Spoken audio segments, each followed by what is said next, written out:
વંદે માતરમ વિદ્યાર્થી મિત્રો, આજે આપણે વિષય જીવવિજ્ઞાનમાં ચેપ્ટર નંબર 7 પ્રાણીઓમાં રચનાકીય આયોજન, જેમાં આજનો આપણો ટૉપિક છે દેડકાઓમાં વિવિધ પ્રકારના સંવેદનાંગો. તો આવો આપણે સંપૂર્ણતઃ સમજૂતી પ્રાપ્ત કરીએ કે દેડકાના આંતરિક અવયવોની અંદર વિવિધ પ્રકારના સંવેદકો ક્યાં ક્યાં જોવા મળે છે. દેડકામાં વિવિધ પ્રકારના સંવેદનાંગો હાજર હોય છે. જેમ માનવ શરીરની અંદર જુદા જુદા પ્રકારના સંવેદનાંગો આવેલા છે, તેવી રીતે વિદ્યાર્થી મિત્રો દેડકાની અંદર પણ જુદા જુદા પ્રકારના સંવેદનાંગો આવેલા હોય છે. જેમ કે મનુષ્ય છે એ પોતે જીભ દ્વારા સ્વાદ પારખી શકે છે, આંખ દ્વારા જોઈ શકે છે, કર્ણ દ્વારા સાંભળી શકે છે. ઓકે, જે કાંઈ જુદા જુદા સંવેદનાંગો મનુષ્યની અંદર છે તે તમામ પ્રકારના સંવેદનાંગો છે એ દેડકાના શરીરમાં પણ જોવા મળે છે. એમાંનું પ્રથમ છે સ્પર્શ સંવેદી. તો દેડકાની અંદર બાહ્ય રચના તરીકે જોઈએ તો ત્વચા આવેલી છે. તો દેડકાની અંદર પણ સ્પર્શ સંવેદી અંગ આવેલું છે. ઓકે, જેને સંવેદી અંકુરકો કહેવામાં આવતા હોય છે. સ્વાદ, દેડકો પણ સ્વાદ પારખી શકે છે, તો સ્વાદ કલિકાઓ આવેલી હોય છે. ગંધ, જેવી રીતે મનુષ્ય નાક દ્વારા પોતે ગંધ પારખી શકે છે, તેવી જ રીતે દેડકો પણ પોતાના નાસિકા અધિચ્છદ દ્વારા ગંધ પારખી શકવાની ગ્રહણ ક્ષમતા ધરાવે છે. દ્રષ્ટિ એટલે કે આંખ, તમે જોઈને કે એમાં બાહ્ય જે કાંઈ પટલ છે એનો અભાવ છે. સંપૂર્ણતઃ આંખ છે એ ડોળા સ્વરૂપે ઉપસેલી જોવા મળે છે. ઓકે, અને શ્રવણ, કર્ણપટલ અને અંતઃકર્ણ એટલે કે બાહ્ય કર્ણનો તદ્દન અભાવ છે. તો દેડકાની અંદર કર્ણપટલ દ્વારા અવાજ સંભળાતો હોય છે. આ બધામાં આંખો અને અંતઃકર્ણ સુવિકસિત હોય છે. તો દેડકાની અંદર આંખ અને કાન છે સુવિકસિત, સુઆયોજિત જોવા મળે છે એમ આપણે કહી શકીએ. બાકીના સંવેદનાંગો માત્ર ચેતાતંતુના છેડા પરના કોષોના ગુચ્છાઓ સ્વરૂપે હોય છે. તો દેડકાની અંદર પણ આપણે સુઆયોજિત ચેતાતંત્ર જોયું. ગઈકાલે જ આપણે એની રૂપરેખા જોઈ કે ચેતાતંત્ર કેવા પ્રકારનું છે. તો દેડકાનું ચેતાતંત્ર મુખ્યત્વે 2 ભાગોમાં વિભાજિત છે: પરિઘવર્તી ચેતાતંત્ર, મધ્યવર્તી ચેતાતંત્ર, જેને આપણે central nervous system, okay, peripheral nervous system એવા 2 પ્રકારમાં વર્ગીકૃત કરતા હતા. ત્યારબાદ આપણે અનુકંપી પરાનુકંપી ચેતાઓની પણ વાત કરી હતી. તો દેડકાની અંદર આપણે પરિઘવર્તી ચેતાતંત્રની વાત કરીએ તો મગજમાંથી નીકળતી મસ્તિષ્ક ચેતા અને કરોડરજ્જુમાંથી નીકળતી કરોડરજ્જુ ચેતા, આવી 2 પ્રકારની ચેતાઓ મળીને દેડકો છે પરિઘવર્તી ચેતાતંત્રનું આયોજન કરતો જોવા મળે છે. જ્યારે આપણે મધ્યસ્થ ચેતાતંત્રની વાત કરીએ તો મગજ અને કરોડરજ્જુનું બનેલું હોય છે એવી આપણે ચર્ચા કરી હતી. ત્યારબાદ આપણે એ પણ જોયું હતું કે દેડકાનું મગજ 3 ભાગમાં વિભાજિત હોય છે: અગ્રમગજ, મધ્ય મગજ, પશ્વ મગજ. અગ્રમગજની અંદર દેડકાની રચનામાં આપણે એ પણ સમજણ પ્રાપ્ત કરી હતી કે અગ્રમગજમાં મુખ્યત્વે 3 ભાગો આવેલા હોય છે: ત્રાણપિંડ, બૃહદ મસ્તિષ્ક ગોળાર્ધ અને આંતર મસ્તિષ્ક. ઓકે, મધ્ય મગજની આપણે વાત કરીએ તો 2 ઉપસેલા દ્રષ્ટિપિંડો આવેલા છે, ગોળાકાર અંડાકાર જેવી રચના છે. ત્યારબાદ આપણે પશ્વ મગજની વાત કરી હતી. તો પશ્વ મગજની અંદર અનુમસ્તિષ્ક અને લંબમજ્જા આવેલું છે. ઓકે, તો આ વાત હતી દેડકાના ચેતાતંત્રની. તો સંવેદનાંગો છે બાકીના ક્યાં આવેલા હોય છે? તો કે ચેતાતંતુઓના છેડા પર. કેવા સ્વરૂપે હોય છે? તો કે ગુચ્છાઓમાં, ગૂંચળામય જોવા મળે છે. દેડકામાં એક જોડ ગોળાકાર આંખો ખોપરીમાં આવેલ નેત્રગુહામાં ગોઠવાયેલી હોય છે. ખોપરીનું જે કાંઈ ગોળાકાર નેત્રગુહા છે એની અંદર આંખ છે સ્પષ્ટપણે તમને જોવા મળે છે, સુરક્ષિત રીતે ગોઠવાયેલી જોવા મળે છે. જેમ મનુષ્યની અંદર ખોપરીમાં આવેલ જે કાંઈ નેત્રગુહા છે એમાં આંખ છે ગોઠવાયેલી હોય છે, તેવી જ રીતે દેડકાની જે કાંઈ સંપૂર્ણ એક જોડ ગોળાકાર આંખો છે તે ખોપરીની અંદર નેત્રગુહામાં ગોઠવાયેલી જોવા મળે છે એમ આપણે કહી શકીએ. તે સામાન્ય આંખો ધરાવે છે. કોની વાત થાય છે? દેડકાની. દેડકાની આંખ તમે જુઓ તો એકદમ નોર્મલ છે. ઓકે, એક જ એકમ ધરાવે છે. દેડકામાં બાહ્ય કર્ણનો તો અભાવ છે. જેમ મનુષ્યની અંદર કર્ણના મુખ્યત્વે 3 પ્રકાર: બાહ્યકર્ણ, મધ્યકર્ણ, અંતઃકર્ણ. પરંતુ દેડકાની આપણે વાત કરીએ તો દેડકાની અંદર સંપૂર્ણપણે બાહ્યકર્ણનો અભાવ છે. એટલે કે બાહ્યકર્ણમાં જે કાંઈ ભાગો આવેલા છે, ઉપરનો કડક ધાર જેવો ભાગ જેને આપણે હિલિક્સ કહીએ છીએ, નીચેનો નરમ ભાગ જેને આપણે લોબ્યુલ્સ કહીએ છીએ, તો હિલિક્સ અને લોબ્યુલ્સ જેવા ભાગો છે દેડકામાં જોવા મળતા નથી. તો આપણે એમ કહી શકીએ કે દેડકામાં બાહ્યકર્ણનો અભાવ જોવા મળે છે. બહારથી માત્ર કર્ણપટલ જ દેખાય છે.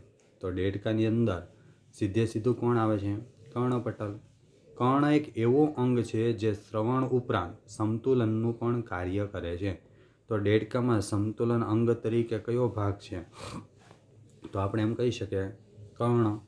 ઓકે, કારણ કે કર્ણ જ એવું અંગ છે કે જે સમતુલનનું પણ કામ કરે છે, સંતુલિતતા જાળવી રાખે છે. હવે વિદ્યાર્થી મિત્રો, સંવેદાંગોની વાત આપણે કરી, કર્ણ, આંખ, કાનની વાત કરી. હવે આપણે જોઈએ દેડકાનું પ્રજનન તંત્ર. તો દેડકો છે એ એકલિંગી પ્રાણી છે, એટલે કે નર દેડકો પણ અલગ હોય, માદા દેડકો પણ અલગ. તો નર દેડકો અને માદા દેડકાનું પ્રજનન તંત્ર હવે આપણે સમજવું જોઈએ.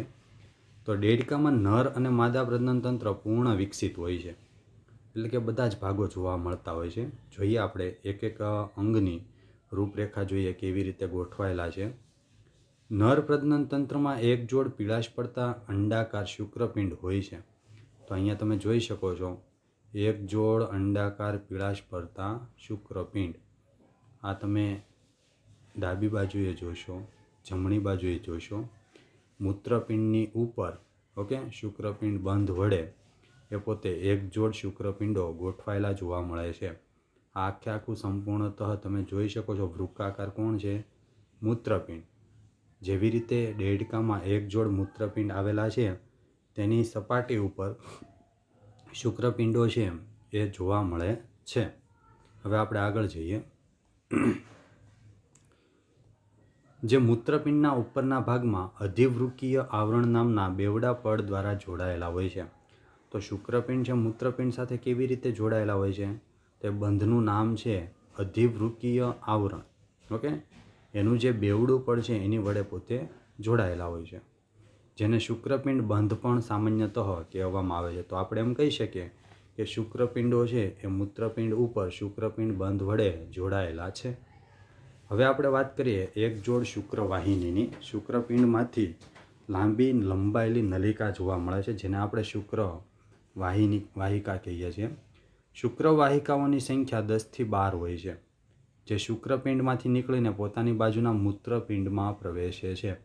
આકૃતિમાં તમે ધ્યાનથી જોશો તો તમને વધારે ખ્યાલ આવશે. અહીંયા તમે જોઈ શકો છો શુક્રવાહિકાઓ છે અસંખ્ય જોવા મળે છે. તો આ શુક્રવાહિકાઓ છે એ ખાસ કરીને ક્યાં ખુલતી હોય છે? મૂત્રપિંડમાં. ઓકે, ત્યાંથી એ ક્યાં આગળ વધતી હોય છે? તો કે મૂત્રજનન વાહિની સ્વરૂપે મૂત્રાશયમાં ખુલતી જોવા મળે છે. તો આ વાત છે નર દેડકાના પ્રજનન તંત્રની. શુક્રપિંડમાંથી નીકળી પોતાની બાજુના મૂત્રપિંડમાં પ્રવેશે છે અને તે બીડરની નલિકાનું નામ છે, અને તે બીડરની નલિકામાં ખુલે છે, જે અંતમાં મૂત્રવાહિનીમાં ખુલે છે. તો ખરેખર દેડકાના શરીરની અંદર નર દેડકામાં સંપૂર્ણતઃ અલગ મિકેનિઝમ છે, કારણ કે શુક્રપિંડમાંથી જે કાંઈ શુક્રવાહિકાઓ છે 10થી 12 એ બહાર નીકળે છે. ઓકે, ત્યાંથી પછી ક્યાં જાય છે? તો આપણે વાત કરી કે મૂત્રપિંડમાં પ્રવેશ કરે છે, ત્યારબાદ તે બીડરની નલિકામાં ખુલે છે અને અંતમાં મૂત્રવાહિનીમાં ખુલે છે. હવે મૂત્રવાહિનીને મૂત્રજનન વાહિની કહે છે, કારણ કે મૂત્રવાહિની દ્વારા મૂત્રનો તો ત્યાગ થાય જ છે, સાથે સાથે શુક્રપિંડમાંથી નિર્માણ થયેલા જે કંઈ શુક્રકોષો છે એનો ત્યાગ પણ મૂત્રવાહિની દ્વારા થતો હોય. હવે આપણે મૂત્રવાહિની ન કહેતા મૂત્રજનન વાહિની એવું નામ આપીએ છીએ. મૂત્રપિંડમાંથી બહાર નીકળીને અવસારણીમાં ખુલે છે. તો મૂત્રપિંડ નલિકા ક્યાં ખુલતી હોય છે એની આપણને અહીંયા ચર્ચા કરી છે. તો તમે આકૃતિમાં ધ્યાનથી જોશો તો તમને ખ્યાલ આવશે. મૂત્રપિંડમાંથી જે કાંઈ મૂત્રજનન વાહિની છે બહારના ભાગે નીકળતી હોય છે, તો આ નલિકામય રચના છે અવસારણીમાં ખુલતી જોવા મળે છે. આખી તમે રચના જુઓ છો એ શેની છે? અવસારણીની છે. અવસારણીની પાર્શ્વ બાજુએ મૂત્રાશય નામની કોથળી આવેલી હોય છે. ઓકે, કે જેમાં હંગામી મૂત્રનો સંગ્રહ થતો જોવા મળે છે. તો અવસાણી દ્વાર દ્વારા બહાર ત્યજાતા હોય છે. તો આ વાત હતી નર દેડકાના પ્રજનન તંત્રની. અવસાણી એક નાનું મધ્ય કોટર છે જે ઉત્સર્ગ પદાર્થો, મૂત્ર તથા શુક્રકોષોને બહાર મોકલવાનું કાર્ય કરે છે. ઘણીવાર તમને પ્રશ્ન પૂછાતો હોય છે, નર દેડકામાં અવસાણીનું કાર્ય જણાવો. તો નકામો જે કાંઈ પદાર્થ છે, વિષારીયુક્ત નાઇટ્રોજન દ્રવ્ય કે જેને શરીરની બહાર ત્યજવાનું કામ કરે છે, મૂત્રનો ત્યાગ કરવાનું કામ કરે છે, સાથે સાથે શુક્રકોષો જ્યારે પ્રજનન કરે દેડકો માદા દેડકા સાથે, ત્યારે શુક્રકોષોને બહાર મોકલવાનું કામ કોણ કરે? તો કે અવસાણી. ઓકે, તો આ સંપૂર્ણતઃ આપણે ચર્ચા શેની કરી? નર દેડકાના પ્રજનન તંત્રની.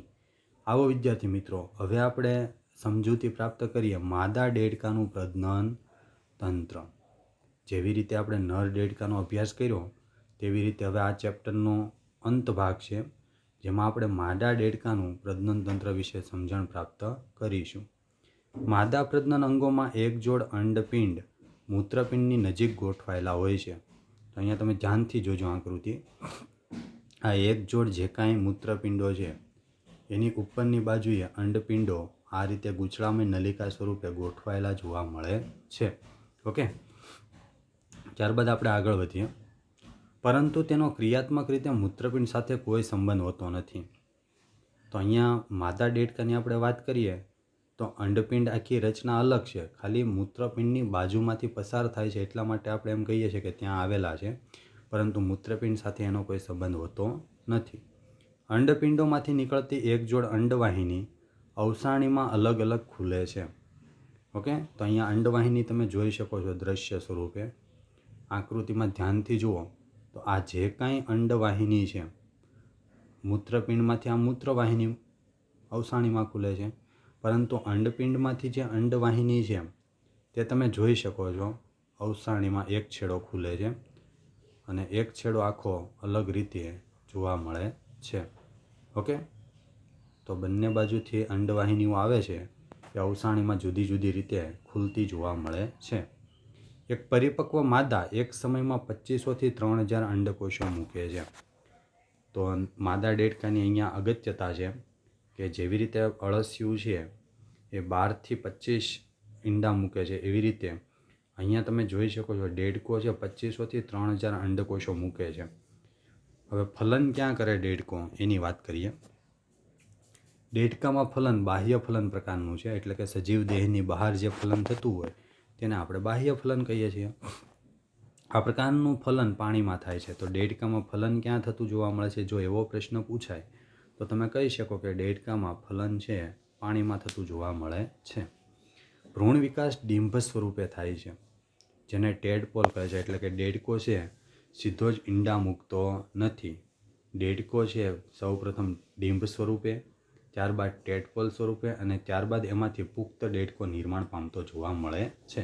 તો આ દેડકાના અલગ અલગ વિકાસના તબક્કાઓ છે. ડિંભ, ટેડપોલ રૂપાંતરણની વિવિધ અવસ્થાઓમાંથી પસાર થઈને પુખ્ત દેડકામાં ફેરવાય છે. તો વિદ્યાર્થી મિત્રો, દેડકાની જુદી જુદી અવસ્થાઓ જોવા મળતી હોય છે. સીધો જ દેડકો છે ઈંડામાંથી જન્મ ધારણ કરતો નથી. દેડકો મનુષ્ય માટે લાભદાયી પ્રાણી છે. કેવી રીતે?